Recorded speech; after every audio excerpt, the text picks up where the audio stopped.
దేవుని నామానికి మహిమ కలుగును గాక. మీ అందరికీ నా హృదయపూర్వక వందనములు తెలియజేస్తున్నాను. జీవ మరణాలు నాలుగు వశంలో ఉన్నాయి కాబట్టి మనం ప్రతిరోజు మన పరిస్థితులను చూసి కుంగిపోకుండా, ఈరోజు నేను అనారోగ్యంలో ఉన్నాను కానీ అనారోగ్యంలో నేను ఉండను, నానే ఆరోగ్యంగా ఉంటాను. నా దేవుడు నన్ను ఆశీర్వదిస్తాడు. ఆశీర్వాదానికి వారసులు అవ్వడానికి నా ప్రభు నన్ను పిలిచి ఉన్నాడు.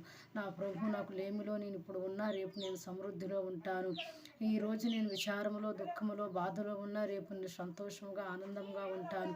ఈరోజు నాకు గృహం లేకపోయినా రేపు నా ప్రభు నా గృహం ఇస్తాడు.